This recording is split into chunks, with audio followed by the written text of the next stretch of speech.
रेल्वेचा एक नवीन डबा आणि काही मिनिटांमध्ये जळून खाक. मुंबईमधील माटुंगा कार शेडमध्ये असा थरार घडला. नेमकी काय घडलं होतं आणि इतकी मोठी आग कशी लागली होती, चला पाहूया संपूर्ण घटना काय आहे. नमस्कार मंडळी, मी उत्तम ठाकरे आणि तुम्ही पाहतायत आपला विषय. मुंबईत आज दुपारी एक धक्कादायक घटना घडली. माटुंगा रेल्वे कार शेडमध्ये आज दुपारी 3:10 नव्याने बनवत असलेल्या एका नवीन डब्याला अचानक आग लागली आणि जो डब्बा होता तो स्लीपर कोच होता आणि तो पूर्णपणे नवीन होता आणि वापरात देखील आलेला नव्हता. माहितीनुसार CSMT बाजूच्या टॉयलेटमध्ये वेल्डिंगचं काम सुरू होतं आणि वेल्डिंगचं काम सुरू असताना अचानक आगीची थिनगी जवळच्या वस्तूवर पडली आणि अचानक आग घेतली. काही सेकंदांमध्येच आगीने भयानक रूप धारण केलं होतं. जोरदार वारा आणि नॉन AC कोच असल्यामुळे ती आग होती ती खूप झपाट्याने लागली आणि बघता बघता संपूर्ण जो नवीन डब्बा होता तो 75% वरचा भाग जळून खाक झालेला होता. पण येथे एक मोठी गोष्ट म्हणजे तात्काळ तिथल्या कर्मचाऱ्यांनी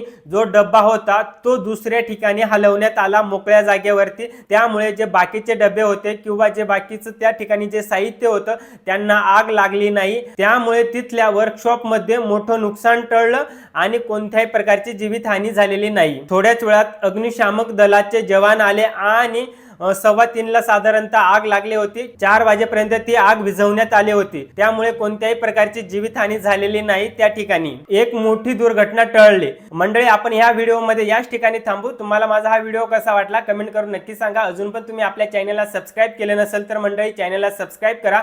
भेटू पुन्हा आपण नवीन अशाच एखाद्या व्हिडिओमध्ये. तोपर्यंत धन्यवाद.